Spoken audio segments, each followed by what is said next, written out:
So thanks so much to the organizers for having me, for the invitation. My talk is going to be in English, but you can ask your questions in English, German, or you could also try Serbo-Croatian and see how it goes. Okay, and I also just wanted to actually mention this article that's forthcoming, because the talk I'm giving today is a part of a longer paper which is forthcoming in a volume on the philosophy of right that's dedicated to Terry Pinkard. So Terry Pinkard kind of figured in the framing of this paper. Okay, consider the following passage from Hegel's philosophy of right, which appears in his chapter on the family. And I should mention that this passage appears in the main text, so it's not from the additions or the remarks. And it's paragraph 166. And actually it was mentioned already, but I'm going to read it now. Man has his actual substantial life in the state, in learning, etc., and otherwise in work and struggle with the external world and with himself. So that it is only through his division that he fights his way to self-sufficient unity with himself. In the family, he has a peaceful intuition of this unity and an emotive and subjective ethical life. Woman, however, has her substantial vocation in the family, and her ethical disposition consists in this piety. So I take this passage to articulate a gendered division of labor, according to which men and women have different vocations and hence perform different kinds of work inside a social order. Although there is some ambiguity in whether Hegel would count the work that women do, which is nowadays called care work or reproductive labor, as work at all. And he certainly does not devote a lot of time to spelling out what that work consists in. So he really only has that one sentence characterizing the vocation of women in the family. So this passage, among others, has already been widely discussed by Hegel's feminist readers, who have reacted differently to Hegel's comments about men and women in the philosophy of right. Those who are already unfavorably disposed might see them as evidence that Hegel's entire project is tainted by his sexist prejudices. And actually one example of that would be Carol Pateman. While those sympathetic to Hegel's project might dismiss these remarks as antiquated or quaint aspects of his account, one that we can easily reject as outdated. And examples of that would be, I think, Pinkard or Wood in certain moments. Then there is a tradition of interpreters who attempt to save Hegel from himself by showing that Hegel's views about the gendered division of labor are inconsistent with other commitments essential to his political philosophy. So his conception of universal freedom, his rejection of nature as a basis for social organization, etc. Despite this variety of reactions, the question these feminist readings of Hegel invite us to ask can be put in the following way. Why does Hegel's description of ethical life include a patriarchal model of marriage, according to which men and women are to perform traditional gender roles? This is clearly not meant to be a neutral description of the practices of his own time, but rather a description of something Hegel believes to belong in some sense inside a social order. In my paper, I'm approaching this broader question from a slightly narrower point of view, not so much the patriarchal model per se or traditional gender roles in general. So I'm focusing instead on the topic of labor or work, and I'm also going to be using those terms interchangeably, specifically the gendered division of labor.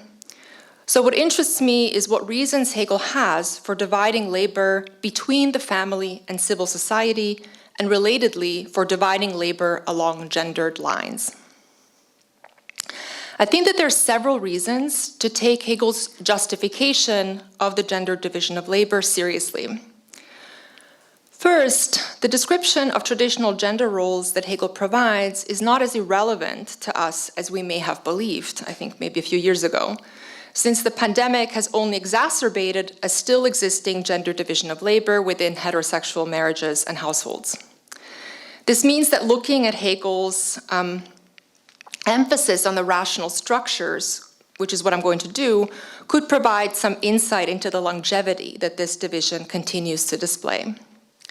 Second, the gendered division of labor can serve as a case study by which to reflect on Hegel's method in the philosophy of right in general.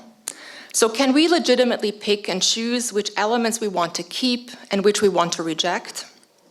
Or are those of us who are sympathetic to Hegel's project saddled with the whole picture?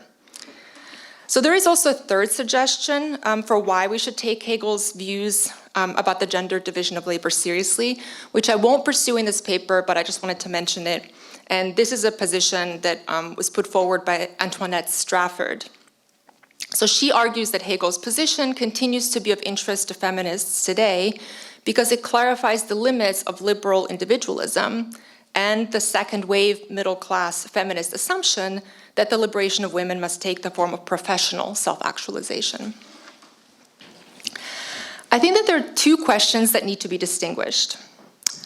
On the one hand, we can ask whether Hegel thinks that a gender division of labor is without conceivable alternative, so that it is only a society that includes such an arrangement that could ever count as rational by his lights.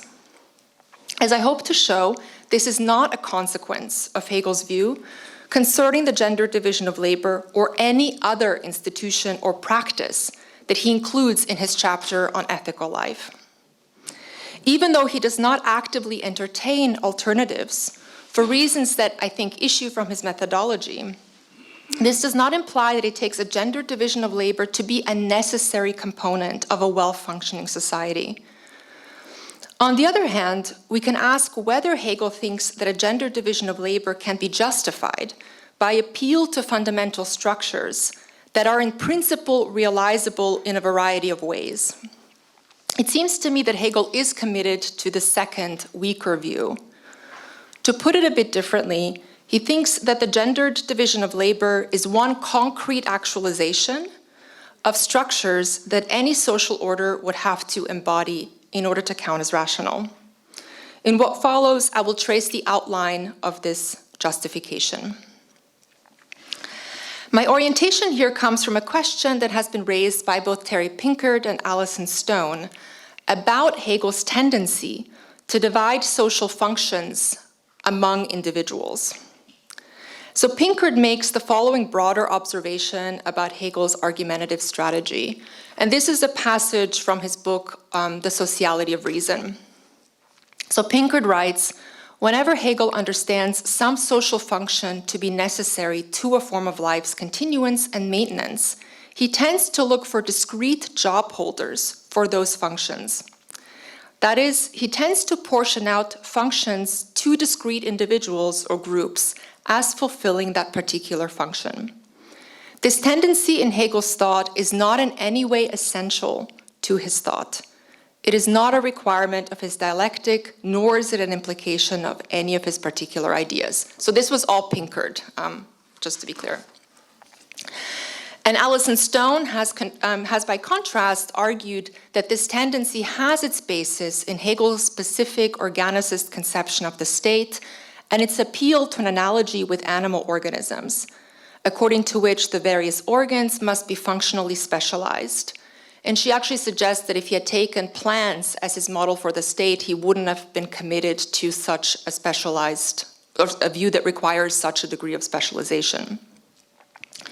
So Pinkard and Stone are a starting point for my own analysis because my aim is to consider how Hegel understands the job holder tasked with performing a very specific social function, that of mediation, at the transition from the family to civil society.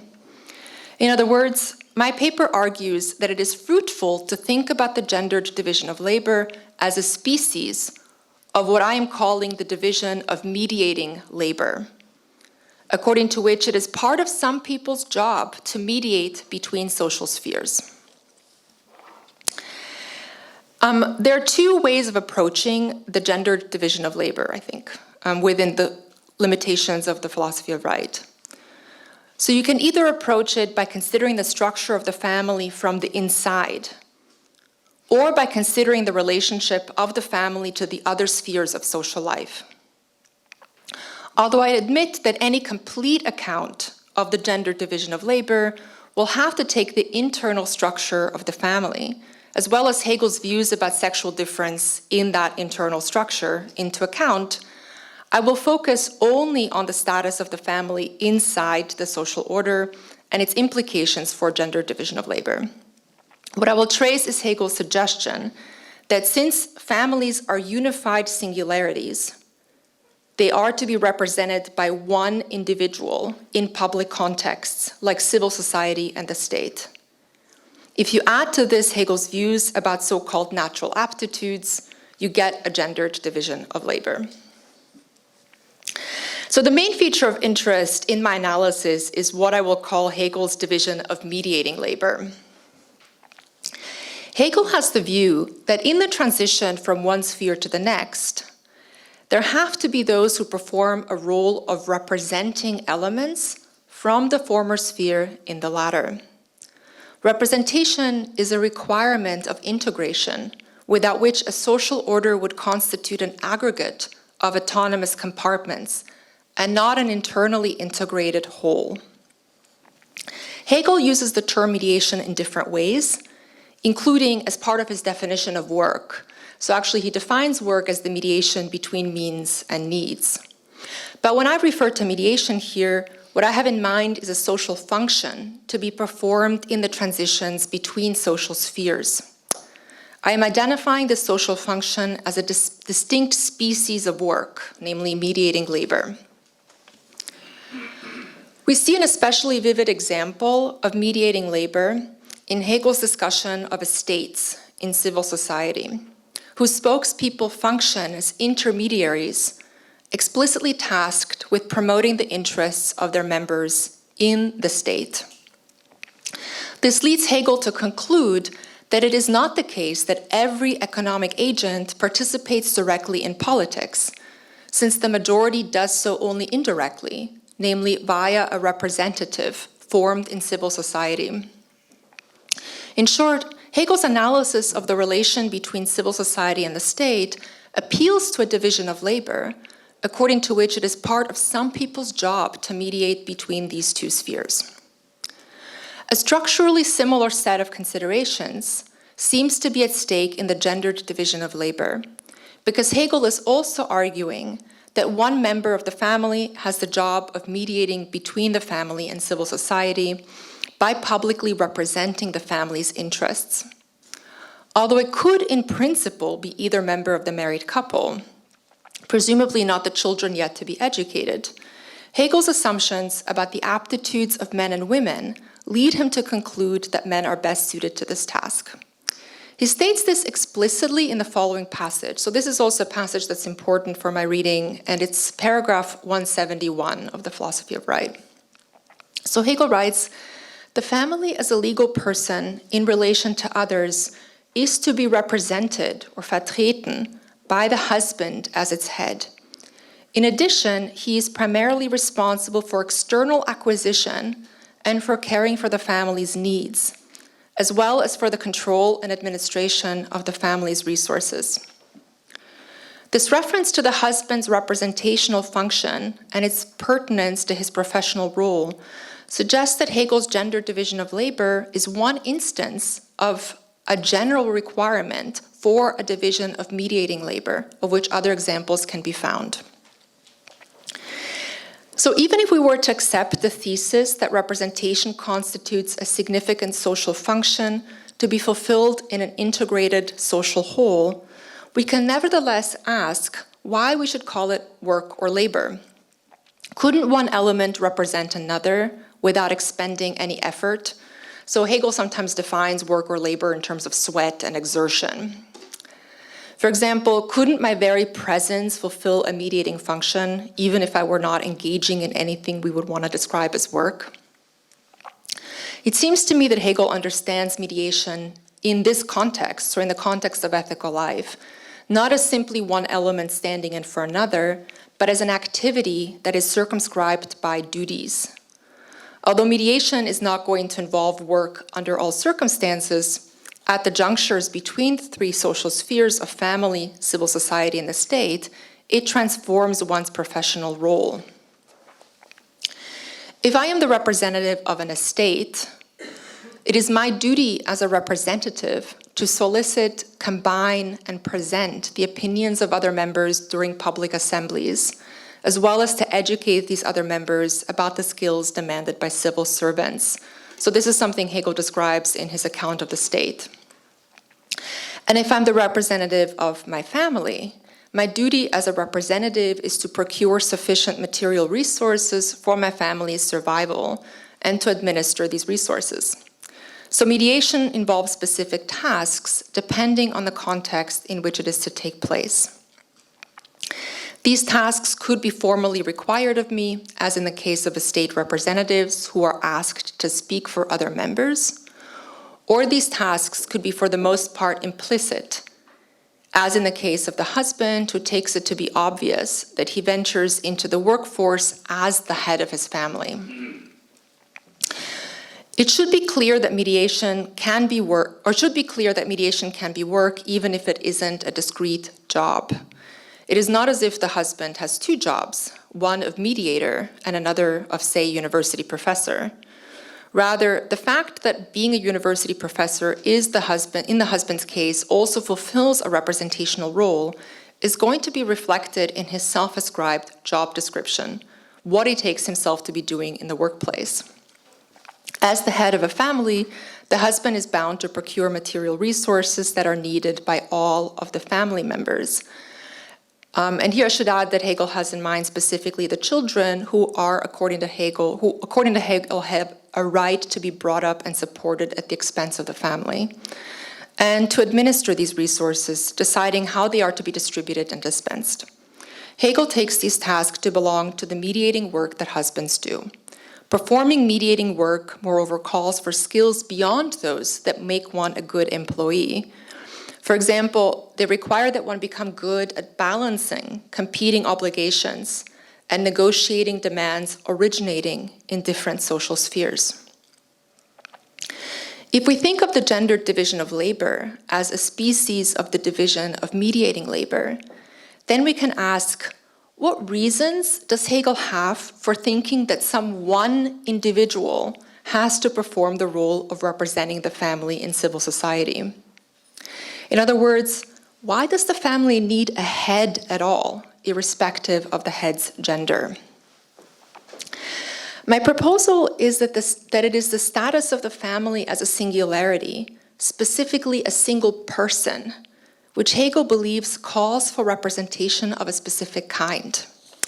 So he writes, and this is also a passage from the Philosophy of Right, paragraph 158, the family as the immediate substantiality of spirit has as its determination the spirit's feeling of its own unity, which is love.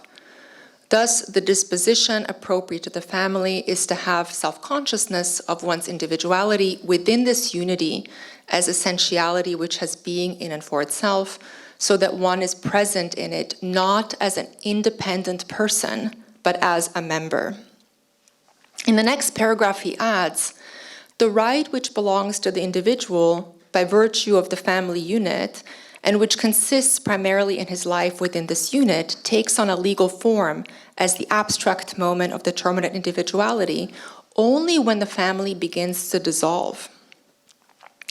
In these passages, Hegel is playing with two different senses of individuality, singularity, or Einzelheit. It can refer to an individual in the ordinary sense, so an individual human being. But the term can also refer to a singular item. So even individual states can be regarded as singularities, though they are also comprised of individuals in the former sense. Hegel's point is that if we consider ethical life as our unit of investigation, it is families that occupy primarily the status of singularities, with the state serving as their universal determination. So I think there are two ways of thinking about the family's status as a singularity. We can view it in light of Hegel's conception of what he calls the concept, and this came up already in earlier talks. So as Hegel argues in his Science of Logic, the concept must divide itself into three moments: singularity, particularity, and universality. And this structure is the necessary, but in my opinion, remarkably minimal requirement that any social order would have to realize in order to count as rational. It dictates only that social orders have to incorporate three spheres that can be characterized along these three conceptual lines. In the context of the philosophy of right, the family maps onto the moment of singularity, civil society onto that of particularity, and the state onto that of universality. Ethical life hence displays the structure of the concept as such. What this means in the case of the family is that it functions as an individual in the social order. And I think this is one way to spell out what it means for families themselves to become persons, so individual persons, rather than remaining a contractual agreement among multiple persons. But Hegel's conception of families as persons also dovetails on his account of property. As he puts it, and this is from paragraph 169,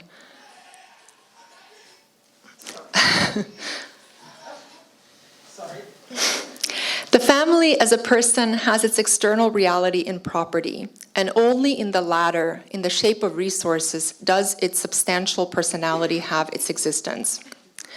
In this chapter on abstract, or in his chapter on abstract right, Hegel argues that property is personal, which means that it has its rational basis in personhood.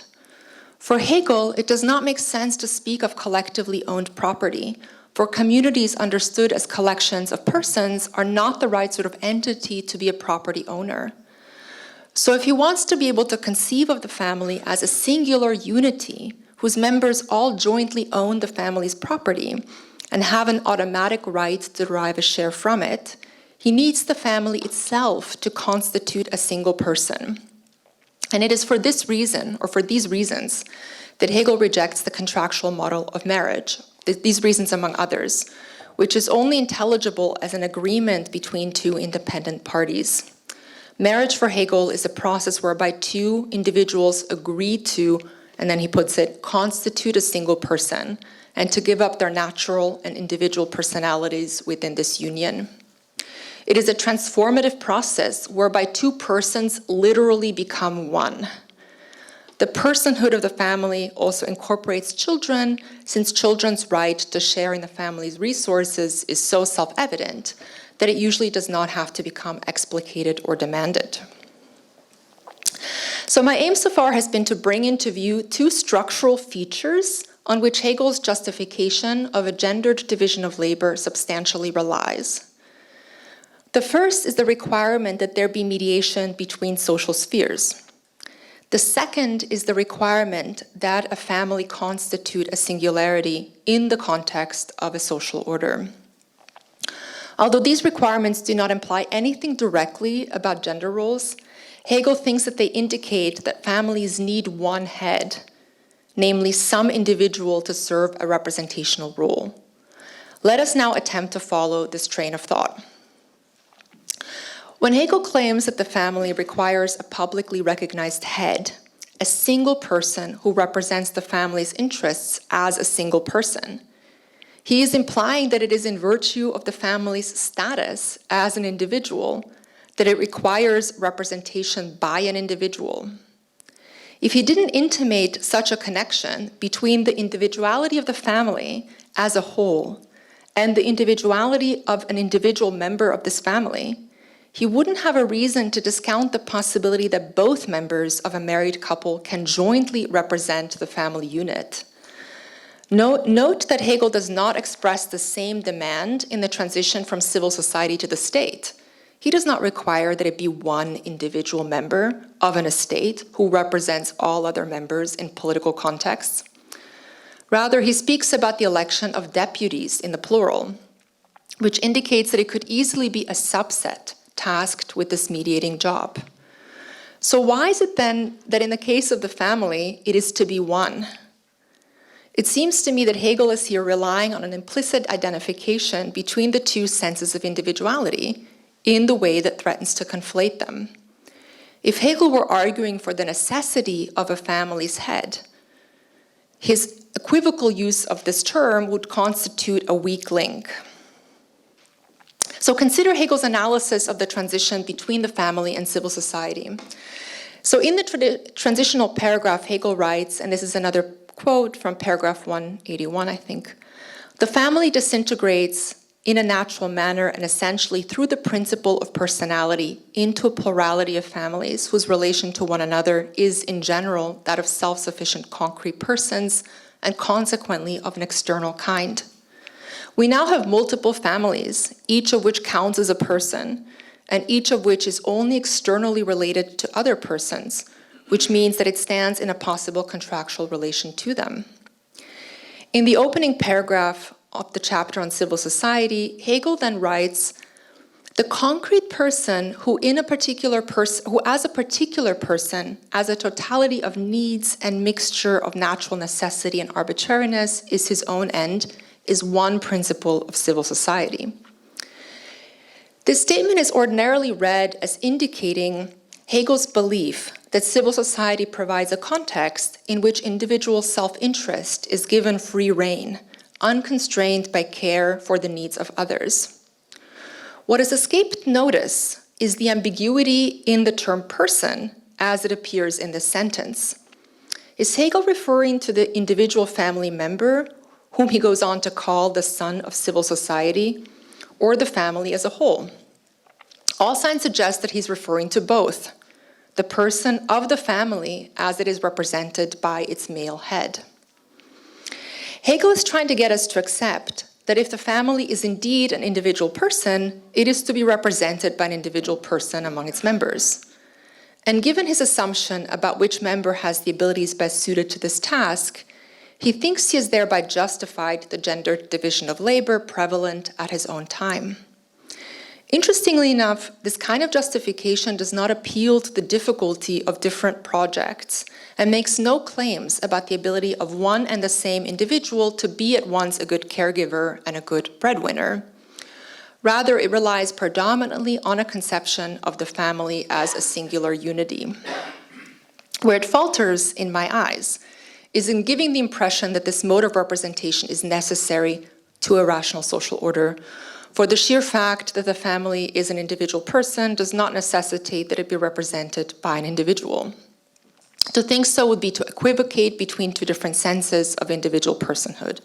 At most, Hegel has shown that the concept of a head is justified as one adequate form of representation, not that it is the only adequate form. So the force of the imperative issued to families to designate the husband as head is significantly weaker than it initially appeared. Let us pause and take stock of where we are in our reconstruction of Hegel's argument. What we have shown so far is that Hegel has the resources to justify a gender division of labor in a highly qualified sense. He can successfully show that the gender division of labor manifests deeper structures that are necessary to a rational social order. What he has not thereby shown is that the gender division of labor is itself a necessary form of manifestation, so that these deeper structures could not also be manifested in other ways. Even if we were to accept Hegel's premise that the family is an individual person and that its unity needs to be represented in the transition to civil society, a family could in principle be represented by two or more family members. And even if we were to accept that a family needs a head, some one individual to perform the mediating role, this head could in principle be either member of the married couple or both members taking turns. So we are not compelled to conclude that a gender division of labor as a form of mediating work is essential to ethical life. We are not even compelled to conclude that dividing mediating labor along gender lines is an optimal social arrangement. As many feminist critics have pointed out, Hegel himself suggests reasons to be critical of a gendered division of labor, even if he does not draw a critical conclusion. I should mention that the reasons I'm going to here foreground are those that would have been available to Hegel himself, given his historical situation and his philosophical project in the philosophy of right. There are, of course, many reasons to be critical of the gender division of labor that exceed these two conditions. And there might even be reasons loosely inspired by Hegel to be critical of a gender division of labor. And I'm not going to discuss either of those in this context. So the first reason that would have been available to Hegel is that a gender division of labor deprives women of the opportunity to develop the skills of doing mediating work by negotiating and balancing demands that arise from diverse social spheres. I think that this reason would have been available to Hegel because he claims that women's relation to ethical life resembles Antigone's, since both identify immediately and exclusively with their familial roles. Perhaps Hegel did not stop to consider the following implication, that on his view, women would be, so to speak, a remnant from ancient times, as if called directly from the Greek polis. It does not seem as if their attitude towards their social world is, on his account, fundamentally different from Antigone's, which was deemed deficient and pernicious in the Phenomenology of Spirit. Hegel admittedly does not share our contemporary intuition that a gendered division of labor excludes women from economic and political participation, since Hegel thinks women are indeed present through representatives in these other spheres. They are present as members of the person embodied by the head who participates in civil society and the state. And this is the kind of rationale that was used in order to deny women suffrage, since it was claimed that women already do vote through their husbands, who speak on behalf of the family of which they are a member. And it is also the kind of rationale that was used against demands for equitable pay, since it was claimed that men, unlike women, are required to provide for their entire household. But even Hegel would have to agree that no one develops skills immediately through a representative. So this indicates an important respect in which women cannot be genuinely present in these other spheres. The second reason is that a gendered division of labor makes women economically vulnerable, of which Hegel was also well aware. Here it is worth noting that Hegel acknowledges a gulf between the idea of the family, which articulates an ideal, and the reality of families, which often falls short of realizing it.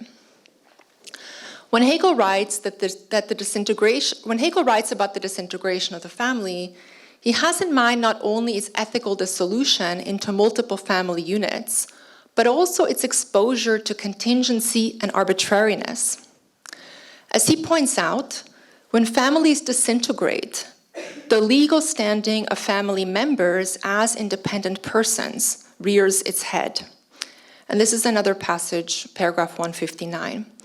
So he says, in this situation, those who should be members become in their disposition and actuality independent persons, and they now receive separately and in a purely external manner what was formerly their due as determinate moments within the family.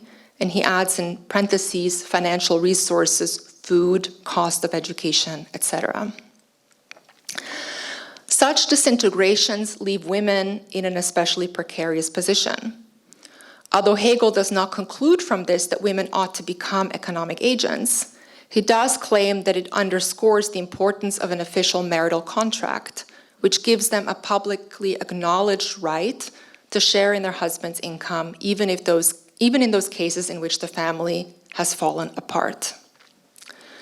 So I think these are two reasons to be worried about the potentially harmful effects of a gendered division of labor, reasons that would have been at Hegel's disposal.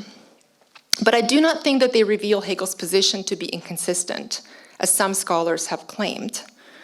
According to the interpretation I have presented, Hegel does demonstrate that the gender division of labor is one concrete actualization of structures that constitute a rational social order. But Hegel has not demonstrated that such a division of labor is a necessary component of a rational social order, or that it is all things considered the most optimal. Dividing labor along gender lines is simply one way in which the underlying conceptual form of ethical life can be made concrete. It does not exclude possibilities for organizing social life very differently, but then again, if I'm right, doing so was never Hegel's aim. We're now in a position to reconsider which attitude we are to adopt to the gender division of labor in the philosophy of right. We are left, however, without a clear answer.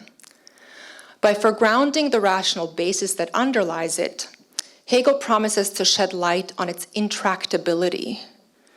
If Hegel is right that traditional gender roles manifest deeper structures in ethical life, then we have one possible explanation for their afterlife into our present. But Hegel's position also does not offer a guide as to how we are to evaluate this gender division of labor in light of social and political developments that have exceeded his historical horizon. As I've stressed, his justification does not exclude the possibility that social life, and specifically the family, could or even should be radically different. Without wanting to discourage us in our capacities as participants in ethical life from imagining new and hopefully better alternatives, he simply did not believe that exercising his imagination in this way belonged to his vocation as a political philosopher.